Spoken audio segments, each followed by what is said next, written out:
Bien, mis hermanos, sean bienvenidos todos a la casa de Dios, bienvenidos. Hoy pues, saben que nos tocan preguntas y respuestas.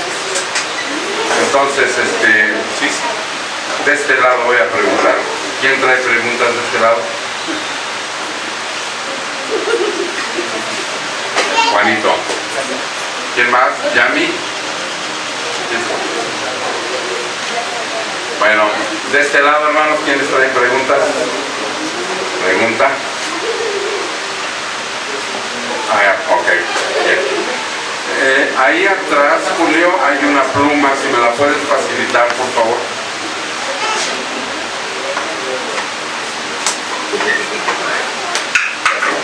Muchas gracias. Ya lo viste, Te ganaron. ¿Cuál es tu pregunta? ¿Quién me... Juanito, ¿cuál es tu pregunta, Juan? Acerca de en otras iglesias, principalmente en la rama Pentecostal. Sí, pentecostal. La rama pentecostal. Sí. Se llega a veces a hablar lenguas. Lenguas, ok. ¿Quieres tú saber qué es eso de las lenguas? Sí, porque en otras iglesias no se da. Ok, bueno, ¿a qué se refiere la palabra cuando habla de lenguas? Ok, muy bien. ¿Quién más? Por acá nadie, ¿verdad? No sé cuál. Mi hermana Shea. En Apocalipsis 7:9. Apocalipsis 7:9. Habla de la multitud de ropas blancas. Una multitud de ropas blancas. Entonces mi duda es, Ok, ¿cuál es la duda? esas personas que salen... Las que están ahí reunidas, ¿quiénes? ¿Somos nosotros ya cuando somos arrebatados? ¿O ¿Quiénes son? ¿Quiénes son? Nada más quiénes son, ¿verdad? Nada de nombre ni apellido. Bueno, digo que la otra vez les digo que... Maris. El pastor igual es de Apocalipsis también, o sea, cuando... Apocalipsis. Sí, es que cuando... ¿Qué ya... versículo? No te digo sí. A ver. Porque es una pregunta de qué pasa con la gente que no fue predicada. ¿Qué pasa con la gente Que no se les predicó. que no fue predicada? Y Ok. llega el arrebatamiento. ¿Qué pasa? Ok, ¿qué pasa con la gente que no fue predicada? ¿Es salva, no es salva? ¿Va al arrebatamiento? ¿A dónde va? Arumi dice que ella Arumi. ¿Qué pregunta tienes, Arumi?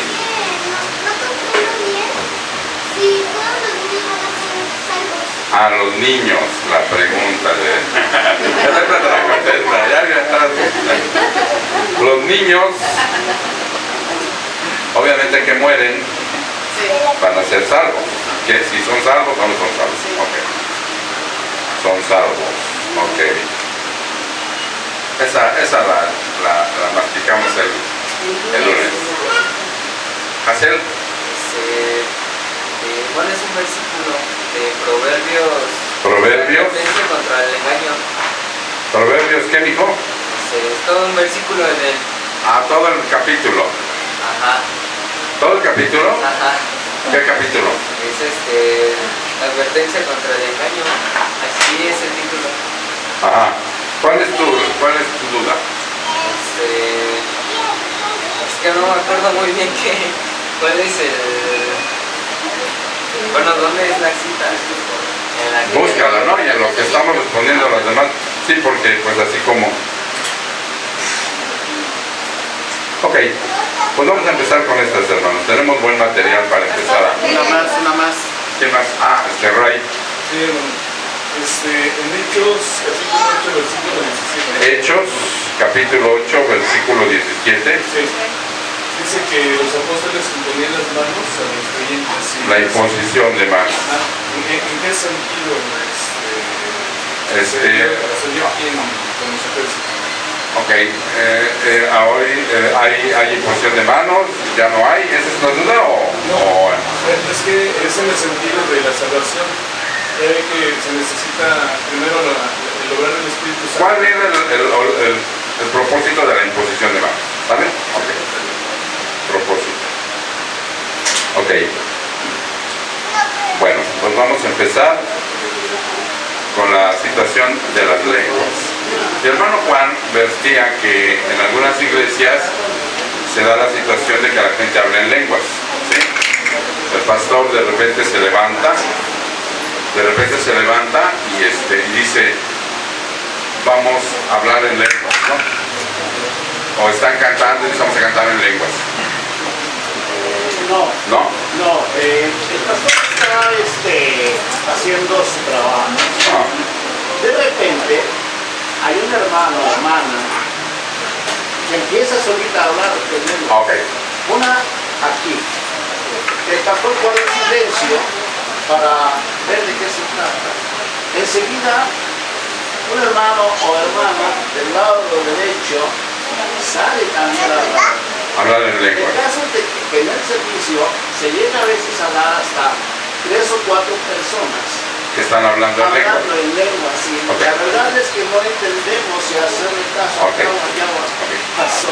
Okay. Vamos a hablar, hermano. Sí. Padre, te damos muchas gracias, Señor, porque en esta preciosa tarde tú has reunido a tu pueblo. Y a tu pueblo, Señor, le has puesto inquietudes en el corazón. Estas inquietudes, estas dudas, estas preguntas, Señor, es con el propósito de que nosotros escudriñemos tu verdad a través de la Biblia. Te damos gracias, Señor, porque contamos con algún material donde tú has levantado hombres de fe, teólogos, que han escudriñado la palabra por muchos años, y nos vamos a apoyar en ellos, Padre, en sus comentarios también, y en el discernimiento y el conocimiento que tú le has dado a mis hermanos que están aquí. Ahí atrás, Julio, hay una pluma, para que así tú puedas, Señor, darnos la amplitud en nuestro corazón y darnos la bendición. Te damos gracias, honra y gloria en el precioso nombre de Cristo Jesús. Su pueblo dice amén. Ok. Bien, mis hermanos, ya entendieron, ya observaron, ya escucharon lo que dice mi hermano Juan. En la iglesia donde él observó esto, la liturgia, en el momento que se estaba desarrollando, ¿sí saben lo que es la liturgia, verdad? Sí. Si alguien tiene duda, levante su mano y se la aclaramos. ¿Qué es la liturgia? ¿Alguien no sabe? Es el orden, Iván, que lleva el culto. ¿Sí? Esa es la liturgia, el orden que lleva el culto. Entonces, en el orden que lleva el culto, de repente dice mi hermano que estaba hablando el pastor, no sé si ya estaba dando la palabra o estaba hablando, pero es que de repente por allá la hermana Michelle se levantaba y empezaba a hablar en lenguas, y de repente por allá Yami también, y por allá atrás Julio empezaban a hablar en lenguas. ¿Y esto qué pasa? ¿Qué sucede con esto? Vamos a aclarar primero qué es el hablar en lenguas, ¿sí? Para que de ahí partamos y de esa manera nosotros podamos entender a qué se refiere cuando se habla en lenguas. ¿Ok? Bien. Vámonos a Hechos, capítulo 2. En el contexto donde la iglesia recibe al Espíritu Santo. Recuerden que el Señor Jesucristo dice, vayan a Galilea y allá, cuando yo ascienda, Él asciende. ¿En qué momento? En el Pentecostés. 50 días antes del Pentecostés. Él asciende y dice que 50 días después, en la fiesta del Pentecostés, es una fiesta judía, va a ser el derramamiento del Espíritu Santo, ¿no? Y esto está en Hechos capítulo 2. Dice la venida del Espíritu Santo.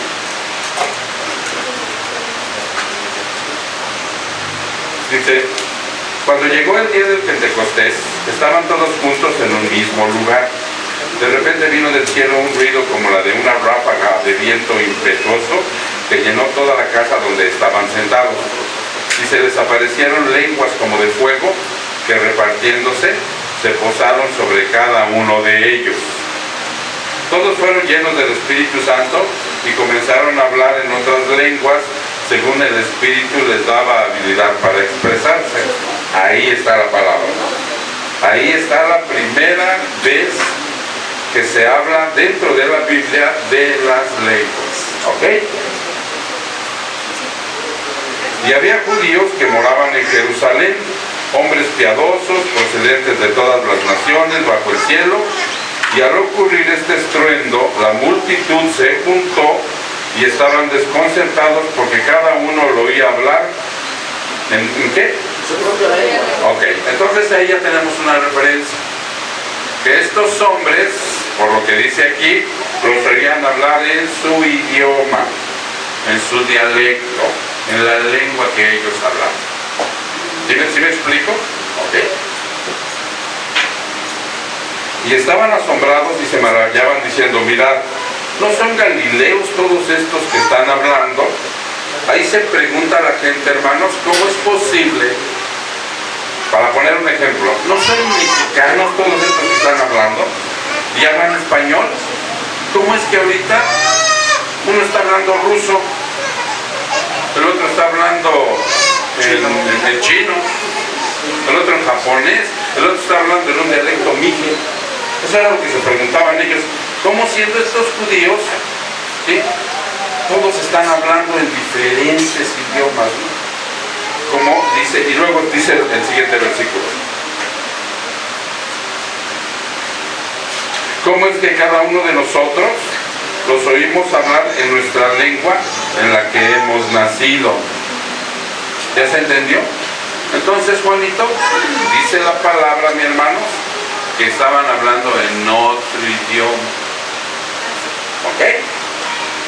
Entonces, este don de lenguas es un don que es derramado para la iglesia.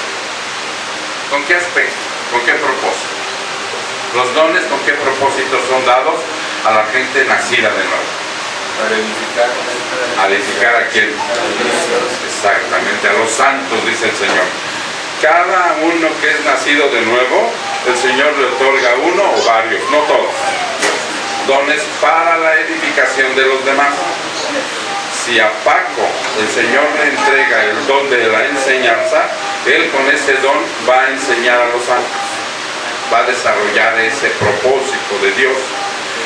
Si a Eric le da el don de misericordia, ¿sí? Que Dios quiera que se tenga, él con ese don va a ayudar a la gente, ¿sí? De los santos primeramente. Si mi hermano Ray le da el don, ¿cómo que don te ha dado, Señor?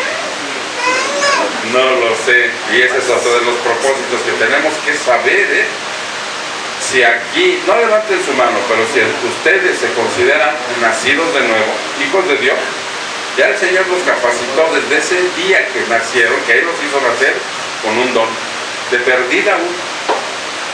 Y para eso tendríamos que ver los dones, ahorita ya no nos alcanza el tiempo, otro día los vemos. ¿Ok? Entonces ese es el propósito. Estos hombres fueron capacitados en ese momento con ese don. Y el propósito era, y está en el versículo para... Fíjense cómo dice. Partos, estamos en el 9. Partos, medos, elamitas, habitantes de Mesopotamia, de Judea, de Capadocia, del Ponto y de Asia, de Frigia, de Panfilia, de Egipto y de las regiones de Libia, alrededor de Cirene, viajeros de Roma, tanto judíos como prosélitos, cretenses y árabes, les oímos hablar en nuestros idiomas de las maravillas de Dios. Por eso en ese momento fue derramado en los apóstoles el don de las lenguas, el don de los idiomas, para que todos escucharan las maravillas de Dios. El Evangelio, la predicación del Evangelio. Ok. Y luego dice aquí, todos estaban asombrados, perplejos, diciendo unos de otros, ¿qué quiere decir esto? Pero otros se burlaban, decían que estaban borrachos. Hoy en las iglesias esto lo han torcido totalmente. Ellos hacen sonidos como guturales cuando dicen que tienen que recibir el don de lenguas. ¿Sí? Digo, nosotros hemos estado ahí. Y son sonidos. ¿Qué es un sonido gutural? Como el que está haciendo Marquitos ahorita. No, pues es un sonido de niño. Y de repente, por imitación, algunos empiezan a hacer diferente tipo de sonidos. Yo del que más recuerdo, porque según yo hablaba en lenguas,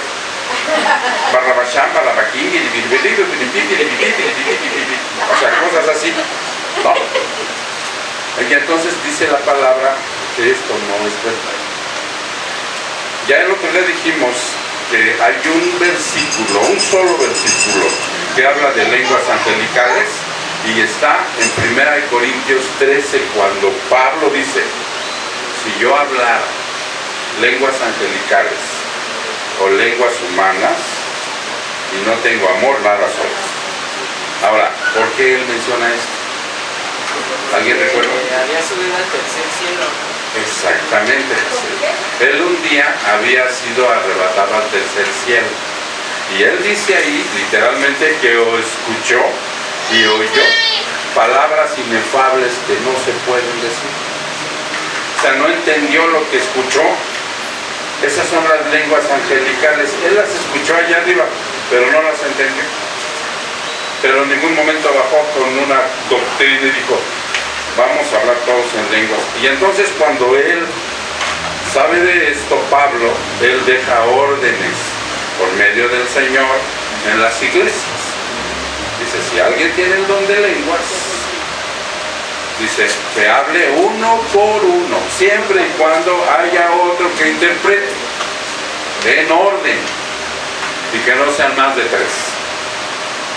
En ese momento que tú viste esto y alguien se levantó, entonces el pastor inmediatamente ha dicho: espérate, mijo, ¿hay alguien que interprete la lengua que está hablando? No. Entonces mira, calladito. Y tiene que ser una lengua, o sea, tiene que ser un idioma. Nosotros por lo regular somos muy aficionados a las películas, estamos en lo cierto, y muchas veces ponemos el idioma y sabemos el sonido de un chino, ¿no? Cómo está hablando un chino, un japonés, un italiano, un francés. Los árabes tienen una manera muy peculiar de hablar. O sea, nos estaríamos dando cuenta que están hablando en otro idioma, pero tendría que ver a alguien que lo interpretara, para que pudiéramos decir amén a lo que él está diciendo. Si no, dice Pablo, callado. Yo creo que si alguien se para así, yo creo que Pablo lo calla. Cállese, no esté hablando así. Porque les digo, en el mejor de los casos pueden ser sonidos culturales nada más, imitación de que aquel habló y luego habló Yo recuerdo que yo estaba en una iglesia donde cuando nos reuníamos pues éramos bastantitos, ¿no? A veces yo llegué a contar hasta 1000 personas, y de repente el pastor decía: empiecen a hablar en lenguas, y se soltaban todos. Toda la iglesia estaba hablando en lenguas y cantando en lenguas, esos sonidos culturales. Ya como que hasta había competencia. De repente alguien que estaba nuevo junto a ti te volteaba a ver y así como medio espantado, ¿no? Pues, ¿qué le pasa? Y como que tú, digo, yo estuve ahí, como que te llegas a enervar más, le echabas más de tu ronco pecho. O si no, pide uno, ¿por qué yo no? Ah, exactamente, o alguien dice: ¿por qué yo no tengo esto? ¿Qué pasó? ¿Ya lo tienes? Adelante. Ok, entonces ahorita el que vaya a dar un punto de vista, a la hermana Maristel le va a pasar el micrófono. Entonces, hermanos, esto es totalmente una mentira.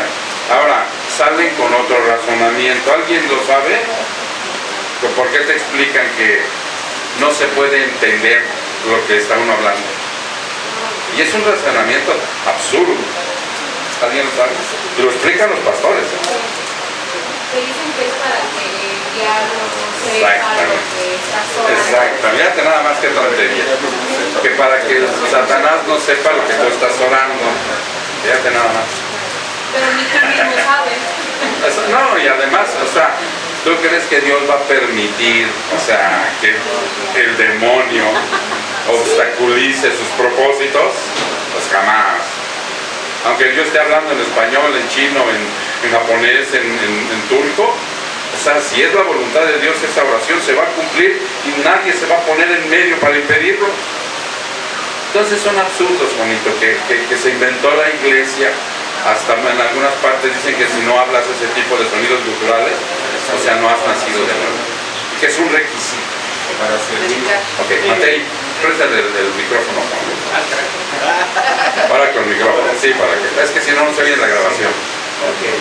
De hecho, el hermano que se paraba a hablar en lenguas, en unos segundos que hablaba lenguas y en otros segundos inmediatamente él mismo se contestaba, decía lo que acababa de hablar en lenguas.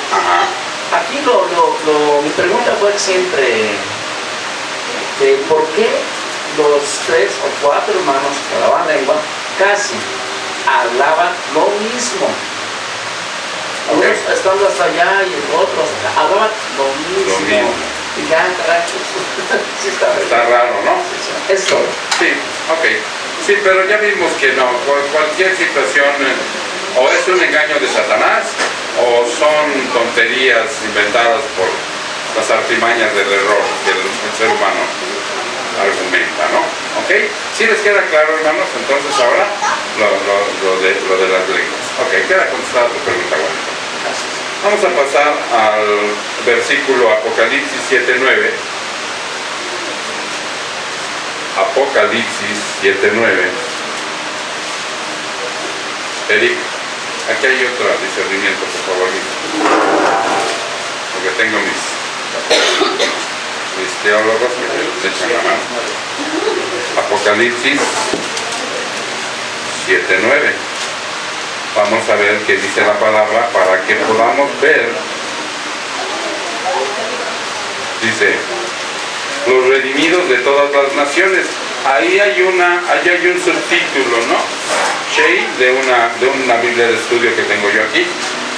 Y empieza el subtítulo que dice, los redimidos de todas las naciones. O sea, ¿quiénes son? Los salvos. Después de esto miré y vi una gran multitud que nadie podía contar de todas las naciones, tribus, pueblos y lenguas, de pie delante del trono y delante del Cordero, vestidos con vestiduras blancas y con palmas en las manos. Ok. Son los que vienen de la gran tribulación de muchas razas y nacionalidades. Ese es un discernimiento que tiene un teólogo aquí. Y en el verso, esto me manda al verso 14 de ese mismo capítulo. Dice, y yo le respondí, Señor mío, tú lo sabes. Y él me dijo, estos son los que vienen de la gran tribulación y han lavado sus vestiduras y les han emblanquecido en la sangre del Cordero. Estas son discernimientos de aquellos que somos los que creemos que todavía no sucede la tribulación. No hay una forma ahí de que en el sentido de ustedes saben cómo va a ser según la Biblia, los versículos que estudiamos, para avalar que la tribulación es un evento futuro, ¿no? Es un evento futuro. Entonces aquí está diciendo en Apocalipsis que son todos aquellos que vienen de la gran tribulación y han lavado sus vestiduras y las han emblanquecido en la sangre del Cordero. Esos son Shea. Ahora, a mí sí me gustaría, miren hermanos, yo quiero aclarar ahorita que estamos diciendo acerca de las posiciones y las de doctrinas de segundo orden. ¿Sí saben qué es una doctrina de segundo orden? ¿No? Alex, ¿tú sabes qué es una doctrina de segundo orden? Ok, vamos a explicar. Las doctrinas de primer orden son aquellas que son los pilares de la fe de nuestra creencia cristiana, que no se pueden cambiar, no se pueden negociar, son inalterables, ¿sí? Es la base de nuestra creencia. En este caso, una de esas doctrinas, ¿cuál sería? La Trinidad, ¿no? La Trinidad es una doctrina que no se puede cambiar, ni de los que estamos aquí, si nos preciamos ser cristianos, tú puedes tener una postura, sí, y yo otra. No, pastor, yo no creo en la Trinidad. No, yo sí. Ah, pero no hay problema, seguimos siendo hermanos. No, si tú no crees en la Trinidad, dejas de ser cristiano. Y entonces te pondríamos como testigo de Jehová. Sí, porque ellos no creen en la Trinidad. ¿Ya me entendieron? Ok. Esas son las de primer orden. Díganme otras dos de primer orden. Ustedes ya se las saben. ¿Perdón? La salvación es por fe y arrepentimiento, no por obras. ¿Ya se entendió? Ese es de primer orden, no se puede alterar, no es negociable. Por eso es que los católicos no son nuestros hermanos, porque ellos no creen en eso. Ellos creen en que es por fe, pero además por obras. Se perdieron. ¿Sí? En base a lo que dice la Biblia, se perdieron. No podemos decirles hermanos, ni siquiera primos hermanos. Esas son del primer orden. Otra de primer orden. La Biblia es la palabra de Dios. La Biblia es solo, como dice, solo escritura.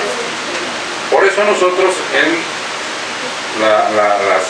las iglesias cristianas que llevamos la sana doctrina, no predicamos otra cosa que no sea la palabra. Si tú vienes y me pides un consejo, vienes a consejería, va a estar mi esposa y yo presente contigo y te vamos a dar la consejería, Alex, en base a la palabra. No me voy a apoyar en psicología, no me voy a apoyar en metafísica, no me voy a apoyar en ninguna, en el libro del Mormón, ni en el catecismo católico. Únicamente, solo en la palabra. Esas son de primer orden y son inalterables. Seguimos siendo hermanos, ¿vale?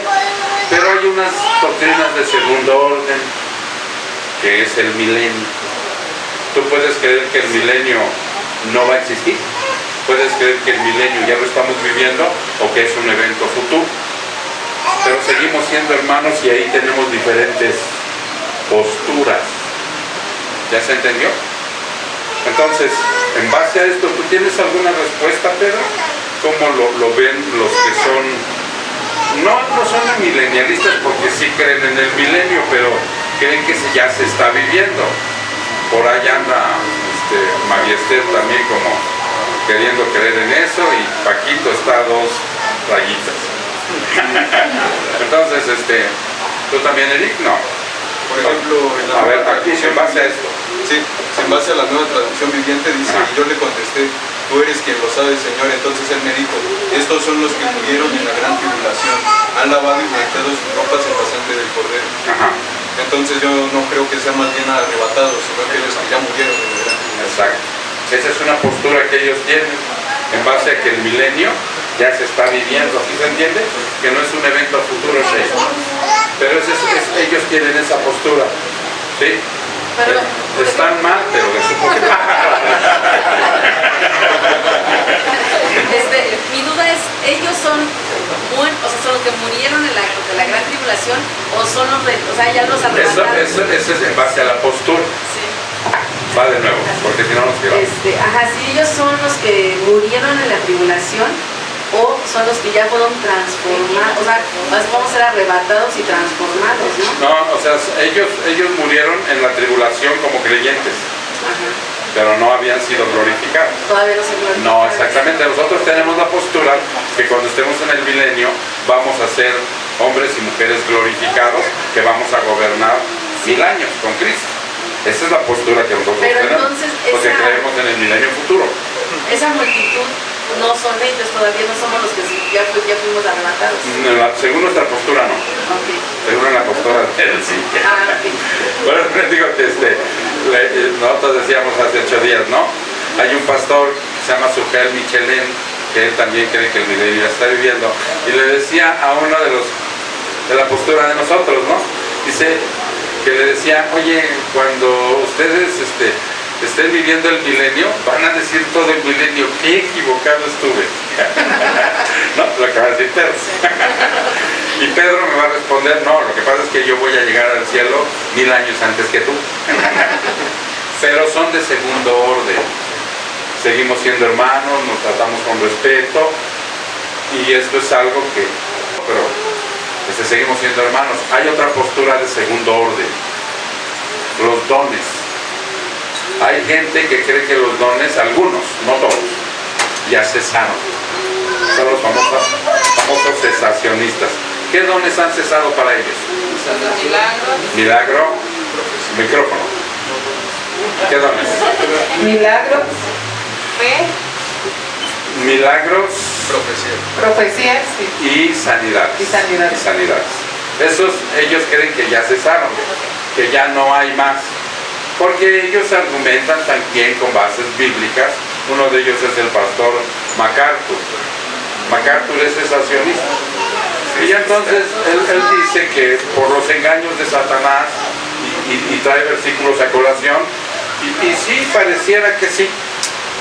Y nosotros, yo soy de la postura que siguen vigentes todos, pero no en base a los absurdos que hacen los pastores, sino que él lo hace cuando lo cree conveniente, porque para mí el versículo que más avala que no han cesado los dones es: Dios sigue siendo el mismo ayer, hoy y siempre. ¡Pum! Pero tampoco nos dividen como iglesia. ¿Sí se entiende? Entonces nosotros, porque hay gente muy en su corazón. Marisa, ¿tienes alguna pregunta? Ahorita. Hay gente en su corazón que los de segundo orden los agarran tan firmemente que se enemistan con el que no lo cree, con la que no es su postura, y a veces en su corazón los tratan como si no fueran sus hermanos. ¿Sí me entienden? Y yo quisiera que nosotros aquí fuéramos diferentes en esa postura, ¿no? Que no hay problema. Si tienes tu duda de alguna doctrina, ven y pregúntanos. Oiga, pastor, este es de primero o de segundo orden. No, es de segundo orden, hijo. Sigue siendo tu hermano, ¿no? No te preocupes, ¿sí? Porque hay cosas en la Biblia que sí son difíciles de interpretar. Estamos de acuerdo que somos muy limitados y que a veces estudiamos y dice, y si no lo entiendes, vuelve a estudiar hasta que llegue el momento que digas: Señor, no lo entiendo. Y te enmiendas a Deuteronomio 29. Vete ahí para que veas lo que dice la palabra. Deuteronomio 29. Quien lo tenga primero, le prestas el micrófono, María Esther, para que lo lea. 29. La hermana Berta lo tiene. Adelante, hermana Berta. ¿Cómo dice? Las cosas secretas pertenecen al Señor nuestro Dios, mas las cosas reveladas nos pertenecen a nosotros y a nuestros hijos para siempre, a fin de que guardemos todas las palabras de esta ley. Ok, hay cosas secretas que hasta que lleguemos a la gloria. Y Dios es infinito. Que hay cosas que verdaderamente yo creo que jamás vamos a ver, ¿no? Aún en gloria. Y las cosas que nos revelan, ahí sí. Porque sí, también hay ocasiones que hay cosas que sí están reveladas, y como no le quieres buscar, Deuteronomio 29. No, búscalo. Y ya cuando veas que definitivamente no se puede discernir, entonces sí son cosas secretas que pertenecen a Dios. ¿Vale? Entonces, ¿sí queda claro? ¿Shane? Ok. Bueno, gloria a Dios, ya llevamos 2 contestados. Pastor, Adelante, bueno. Pastor, yo preguntaba que si ahí esa postura podría ser de segundo orden, el que nosotros en el arrebatamiento no se viva la tribulación aquí. ¿Esa? Sí, esa es la postura que tienen ellos. Que ya, así, adelante, Pedro. Pásale el micrófono. Bueno, es que, por ejemplo, si hay puntos claves que ambos debemos creer, aunque tengamos diferentes posturas, el arrebatamiento y la segunda venida, todo aquel que lee el Apocalipsis debe de creer en eso. El orden es lo que cambia nada más. Exacto. ¿Ya se entendió? Nomás cambia el orden, el discernimiento. Ok. Muy bien. Entonces, vámonos con Apocalipsis. ¿Qué pasa con los que no fueron predicados? ¿Quién preguntó? A tú, Marisa. Pero no tienes, bueno, aquí el otro día estábamos también, me parece que, no sé si fue en el discipulado, parece que sí, Y decíamos que qué pasa, porque mucha gente pregunta que hay gente que muere y que no fue predicado el Evangelio, ¿no? Y que qué pasa con esa gente, si es salva o no es salva. Y entonces nosotros tocábamos un pasaje que está en Romanos. ¿Sí? ¿Quién lo tiene a la mano? Vamos a Romanos. Es Romanos 1. Romanos 1.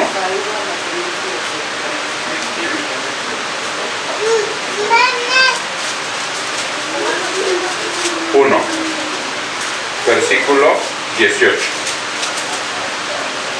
Y en base a eso, ya nadie puede argumentar que no conocía a Dios. ¿Sí me explico? Aunque no haya recibido el Evangelio. O sea, el hombre de la selva que murió en 1700, estaba en la selva y no hubo un misionero, no hubo un predicador, se le aplica este versículo, estos versículos. Pongan atención. Porque la ira de Dios se revela desde el cielo contra toda la impiedad e injusticia de los hombres que con injusticia restringen la verdad. Es importante discernir este versículo de qué está hablando. ¿Sí me explico? A ver, venga. Espérate. Va al micrófono.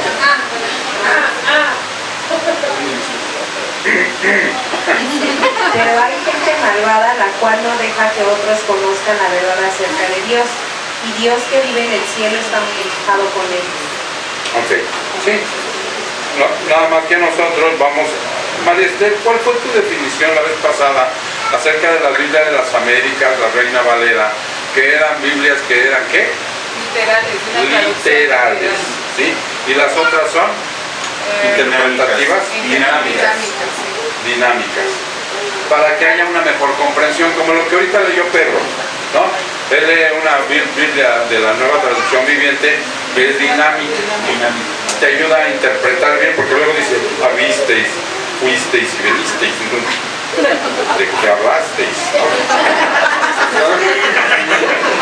Entonces, de esa manera es como nosotros cuando vamos a las dinámicas, traducción del lenguaje actual, Dios habla hoy, la nueva traducción viviente, la nueva versión internacional, son con las que te apoyas para ver. Y ya una vez discernido, ya llegamos a un punto de discernimiento. Entonces, para que podamos entender primeramente este versículo, dice, porque la ira de Dios se revela desde el cielo. Y nosotros debemos de entender qué es la ira de Dios. ¿No? ¿Qué es la ira de Dios? Cuando vienen los tornados y los tsunamis. No. ¿Qué es la ira de Dios? Exactamente. Cuando está el ser humano en condenación, está bajo la ira de Dios. ¿Ya se entendió? Ok. Entonces dice que esa condenación se revela desde el cielo contra toda la impiedad e injusticia de los hombres, aquellos que no creen en el Evangelio, aquellos que rechazan al Dios verdadero. Ok. 19. Porque lo que se conoce acerca de Dios, y está hablando para toda la humanidad, de todas las épocas, de todas las generaciones, de todos los hombres sabidos y por haber en la tierra, hasta ahorita de los que han existido. Porque lo que se conoce acerca de Dios es evidente dentro de ellos. Todo lo que es acerca del Dios verdadero se hace evidente dentro de cada persona. Pues Dios se los hizo evidente. Y tú preguntas, pero ¿cómo, Señor? ¿Cómo ese indio de la selva que no conoció la predicación del Evangelio, nadie le dijo de Cristo? O sea, ¿cómo se le hace evidente a él para que no tenga el pretexto de llegar y decir, pues que no conocí? ¿Sí me explico, Marisa? Por lo que tú estás preguntando. Porque desde la creación, desde que todo fue creado del mundo, y ahí te empieza a hablar sus atributos invisibles, su eterno poder, fíjate bien, van dos, y divinidad, se han visto con toda claridad. Aún el la zona urbana. No nada más el indio de la selva, aún el de la zona urbana, el que vive en una gran metrópoli. Como la ventana de afuera. Exactamente, se han visto estas cosas con claridad, dice, con claridad. Y tú sigues preguntando hasta ahí, pero ¿cómo, Señor? Siendo entendidos por medio de ahí está, ¿de qué? De lo que ha sido creado. De manera que no tienen ¿qué? Hay excusa. Todos sabían que había un Dios por medio de lo creado. Eric. A ver, pásenle el micrófono a Eric.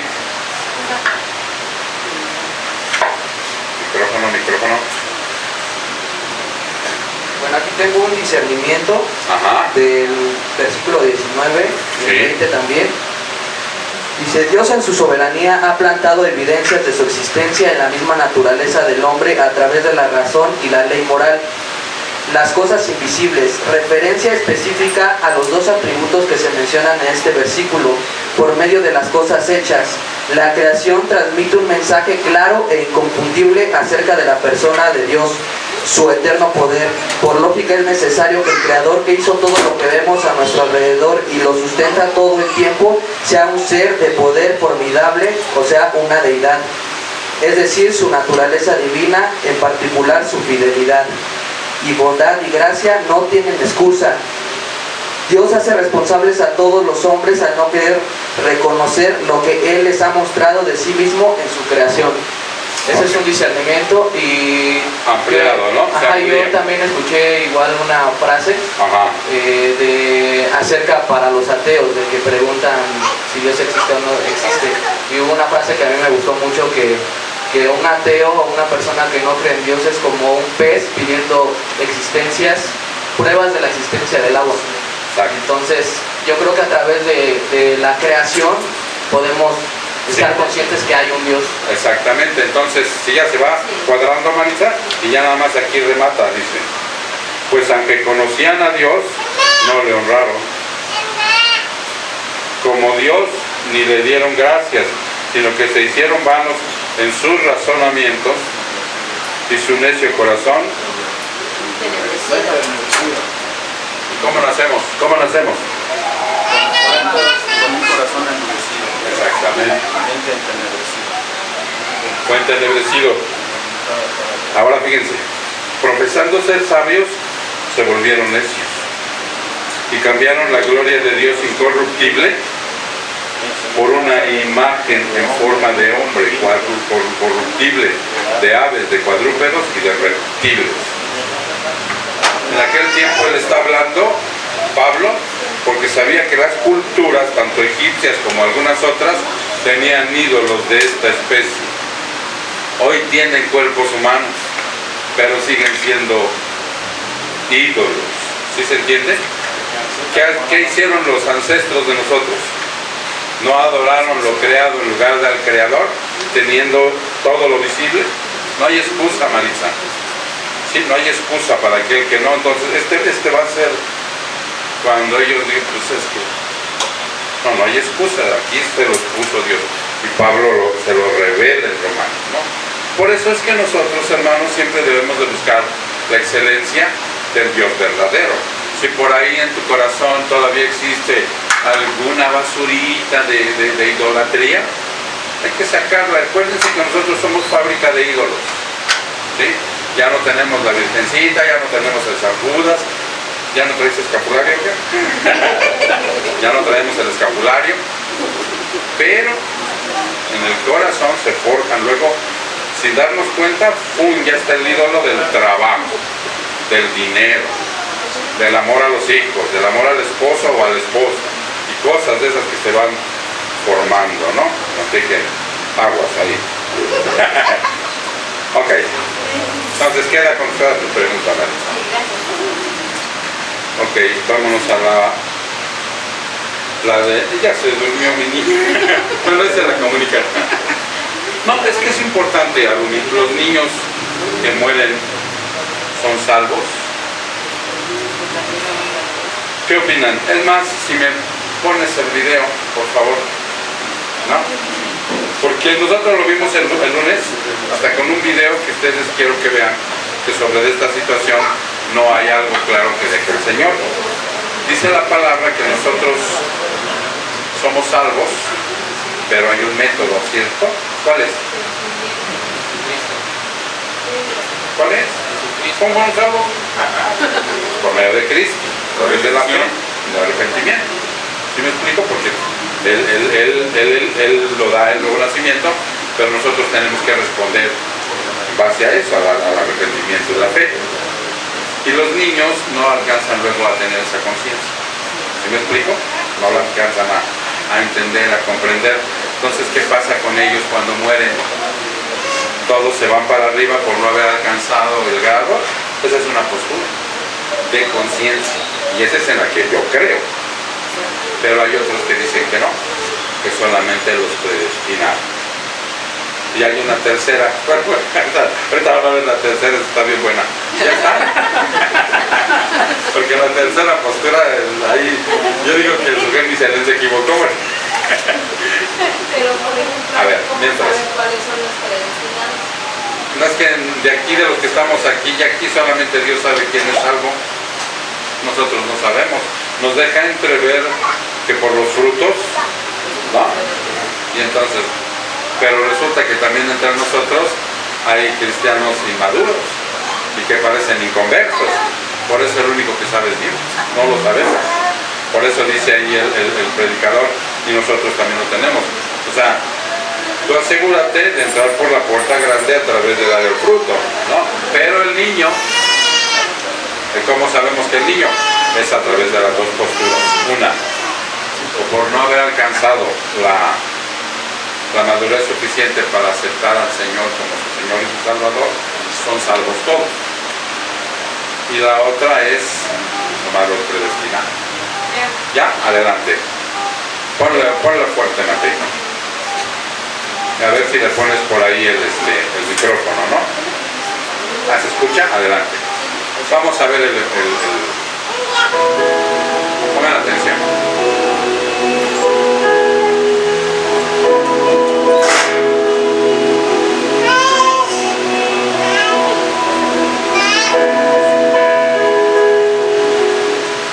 Esta pregunta tiene dos vertientes. Por un lado, debemos establecer primero si existe tal cosa como una predestinación de Dios, y luego qué ocurre con los niños a la luz de esa realidad.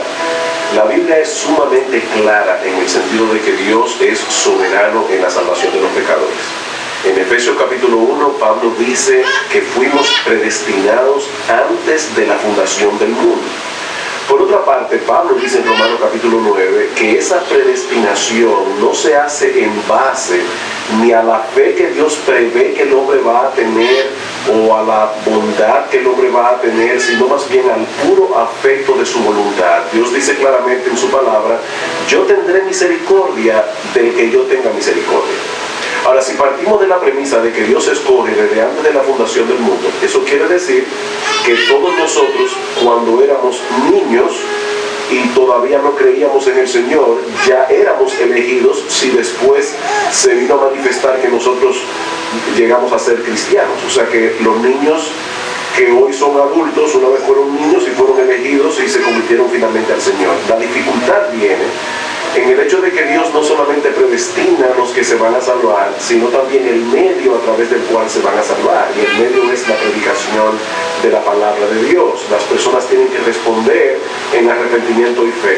Pablo dice en 2 Timoteo capítulo 2, versículo 10: yo todo lo soporto por amor a los escogidos, para que ellos también obtengan la salvación que es en Cristo Jesús. Así que hay una predestinación, pero hay también un medio a través del cual el predestinado viene a ser salvo.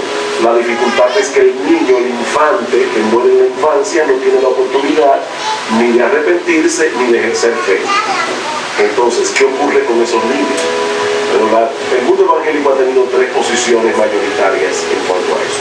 La primera es: todos los niños que mueren en la infancia van al cielo. Y hay muy buenos hombres de Dios que creen esto. De hecho, es la posición que la mayoría del pueblo evangélico tiene. La otra postura es que solamente los niños elegidos serán salvos. Y la otra postura es: no sabemos. no podemos decir dogmáticamente una cosa ni la otra. En lo personal, yo tiendo a decir, la palabra de Dios no es clara en cuanto a este tema. Mi tendencia es a creer que el niño que muere en la infancia va a la presencia del Señor. Ahora, yo creo que es importante aclarar algo aquí antes de dar oportunidad a esta pregunta.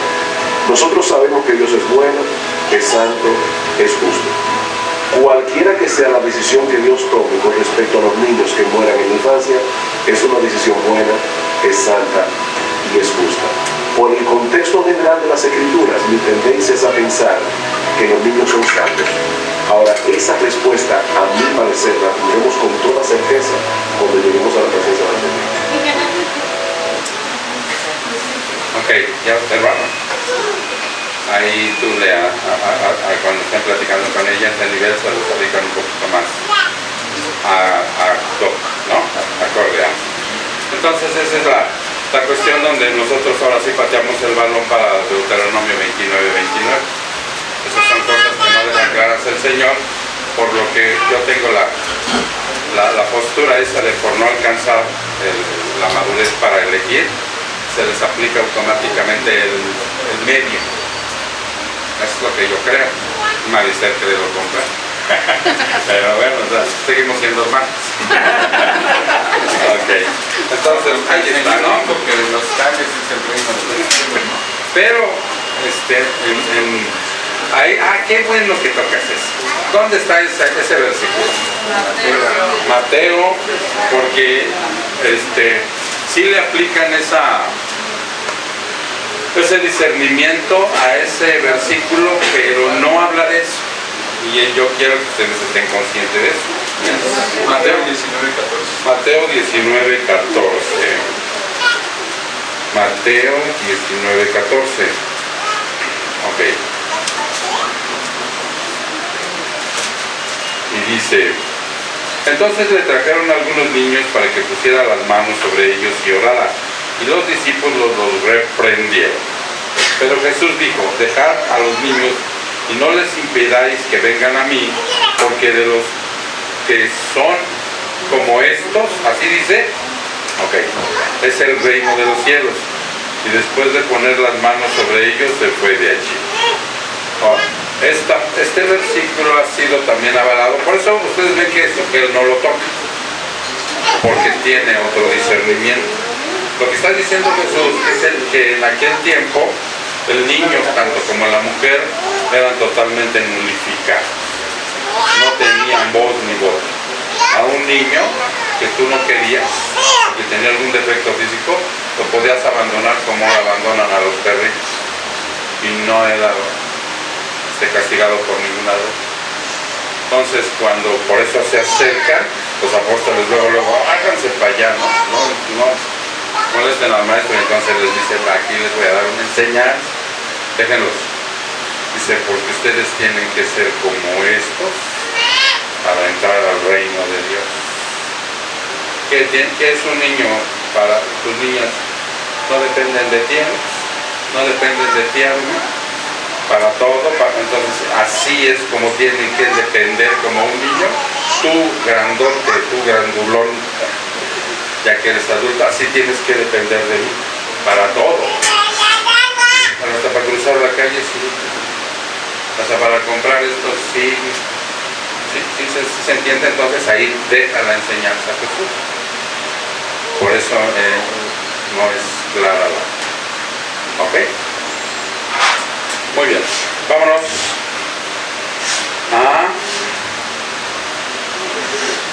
el proverbio. ¿Ya encontraste la cita?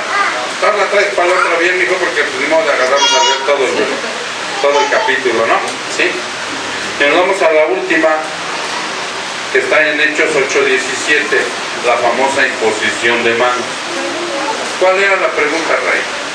Lo que sucede es que en ese mismo contexto... A ver, espérame, Ray. Espera que te pasen el microfonito.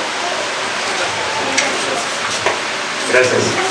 Porque si vemos que en el versículo 12 de ese mismo capítulo... Es Hechos, primero 8:10. Ajá. 17. Hechos 8:10. ¿Cómo dice?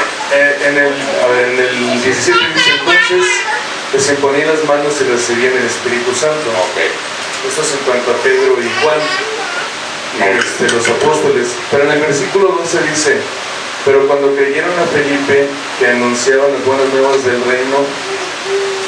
reino de Dios y el nombre de Jesucristo, se bautizaban tanto hombres como mujeres. Entonces se requiere del Espíritu Santo para entender el mensaje del Evangelio y nacer de nuevo.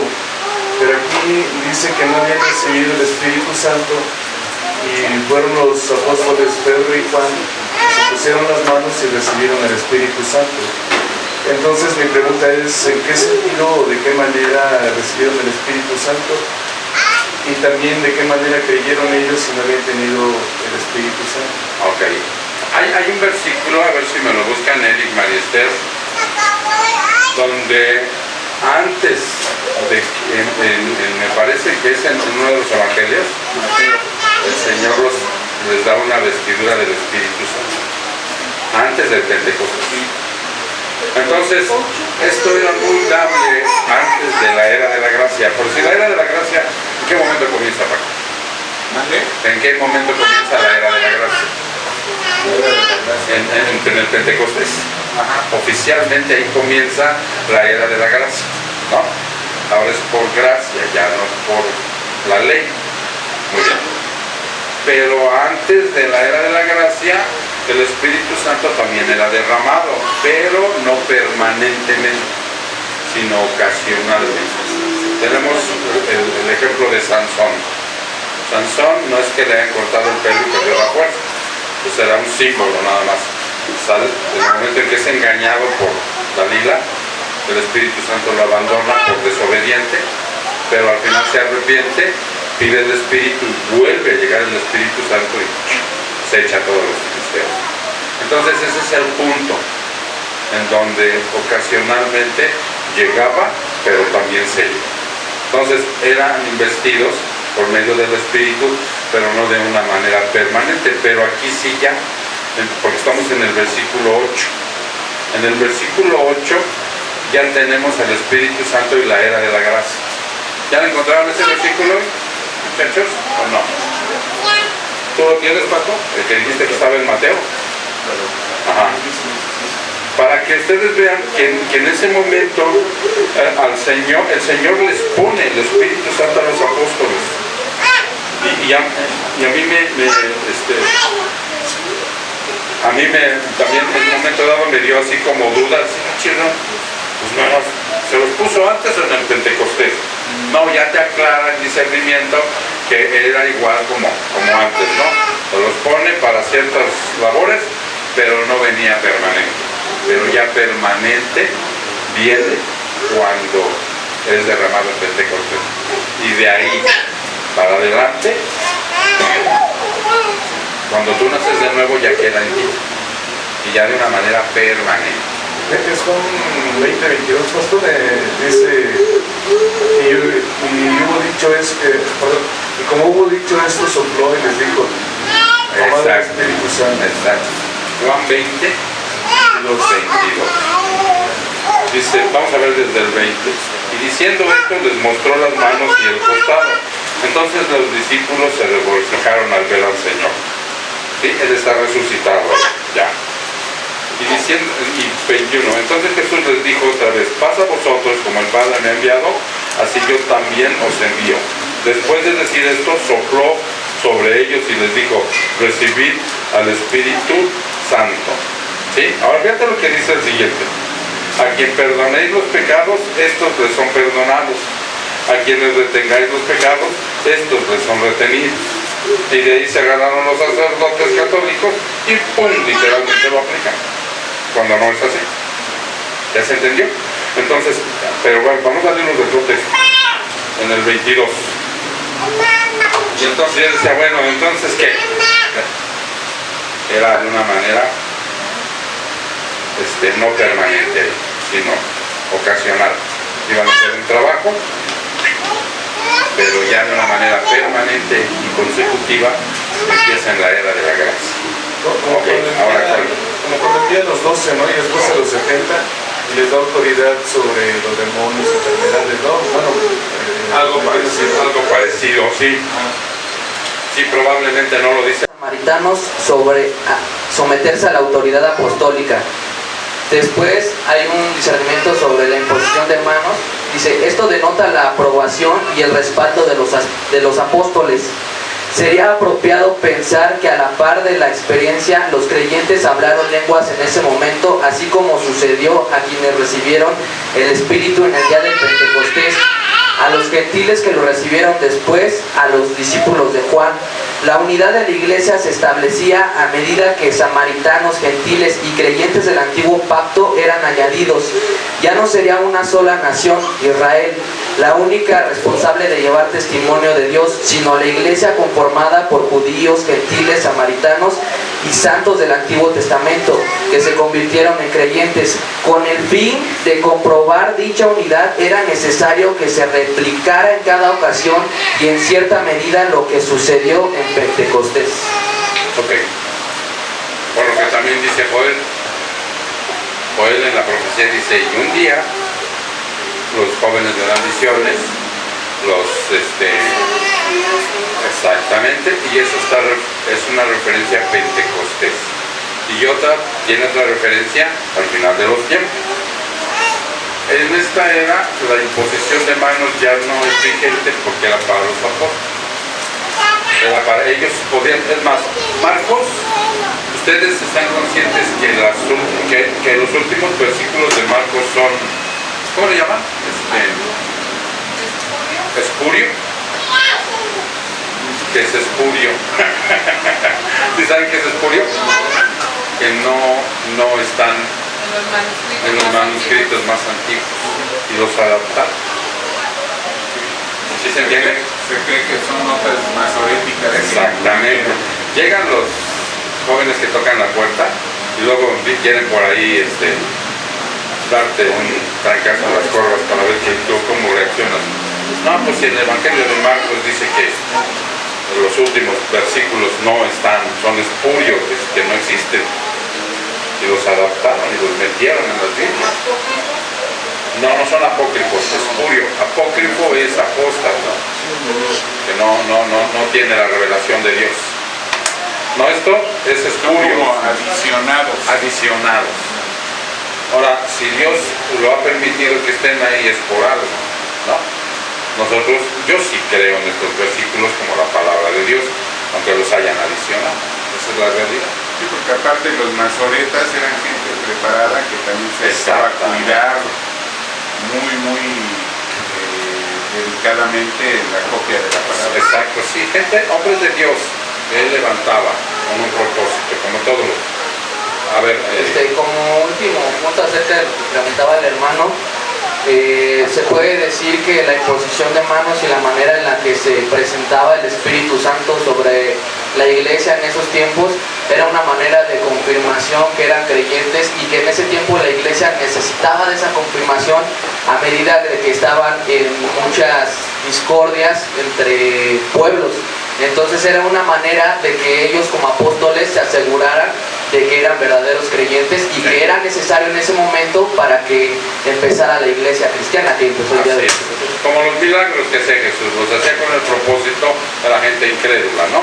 Hoy inclusive sabemos que sigue haciendo milagros, pero nosotros ya no esperamos un milagro para creer en él, ni vamos a través de los milagros para que la gente crea, no es a través del Evangelio, ¿no? O sea, nosotros inclusive cuando oramos, no sé si se han dado cuenta que en muchas iglesias, levántense, vamos a orar por la hermana, y todos, así, ¿no? Con las manos.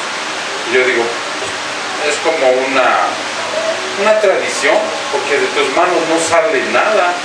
Y yo una vez oía una mujer que estaba predicando en la iglesia que hablaba de una entalpía, que por eso levantábamos las manos. ¿Y qué es eso a grandes rasgos? Porque dio toda una clase.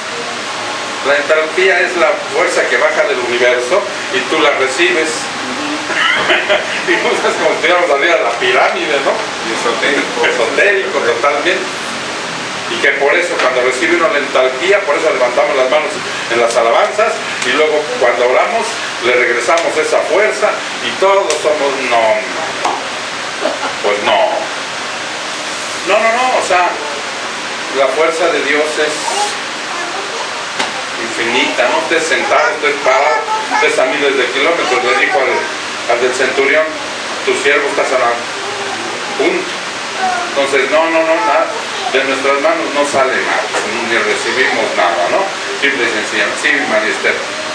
Como comentario final, nosotros en la iglesia no tomamos la doctrina tal cual de la imposición de manos, o no tenemos esa práctica de la imposición de manos por la situación de desviación que han tenido. En muchas iglesias sí, de desviación, que es lo que hablábamos ahorita. En muchas iglesias sí lo toman como una especie de simbolismo para poder demostrar o hacer públicas ciertas situaciones, tomando en cuenta algunos sucesos que vienen en Hechos de los Apóstoles, como por ejemplo, cuando comisionan el ministerio a Timoteo, en primera de Timoteo 4:14, le hacen imposición de manos. Cuando escogen a los 7 hombres para servir, los diáconos hacen imposición de manos. Hombres llenos del Espíritu Santo. Etcétera, ¿no? Y hay muchos otros pasajes que vienen en Hechos. Y en muchas iglesias lo hacen actualmente. Lo hacen por esa situación. Hay iglesias sanas, ¿eh? Tú alguna vez vas a poder ver en la de MacArthur o en la de Miguel Núñez, cuando hacen alguna, ¿cómo le llaman? Consagración de algún... Y lo hacen, pero es como algo de costumbre. Es un simbolismo, no lleva algo de poder ahí. Nosotros lo evitamos como evitamos el aceitito, ¿no? Porque a veces la gente lo vas a ungir con aceite a la persona y terminan teniéndole más fe al aceite que a la fuerza de Dios. Sí. Y también, por ejemplo, cuando dicen vamos a orar por la casa, es que me compré mi casa y quiero que no vaya a haber demonios, ¿no? Entonces, eso que tenemos agua bendita, ¿no? No, es válido, o sea, ir a una casa y hacer una oración, pero no para sanar la casa, sino lo hacemos en el sentido de que comienzan una etapa ahí que Dios les bendiga, ¿no? Que siga la armonía como siempre ha existido tanto en esta casa como en la otra. Eso aclaramos, ¿no? Porque si a veces dicen, no, ora por mi casa. Sí, vamos, pero ya de broma les digo, ¿llevo agua bendita, hermano? Ya estando ahí, antes de la oración, les explico, ¿no? Vamos a hacer una oración, pero no para limpiar esto de demonios ni nada por el estilo. Es como una acción de gracias. Ándale, como una acción de gracias, y para que te llegue aquí la prosperidad y guau.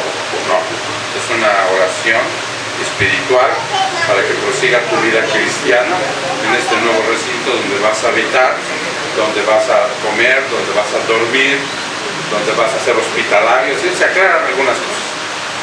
Ya se entendió, pero no es como el mundo, ¿no? O antropocéntricamente con muchas cosas. Digo, todos vamos aprendiendo, hermano. Algunas cosas son difíciles y algunas cosas, pero sobre todo que no nos dividan, ¿no? Las cuestiones, por eso yo les decía, en esta serie de preguntas y respuestas es importante traer versículo y todo bien para que podamos navegar bien y sacar una conclusión.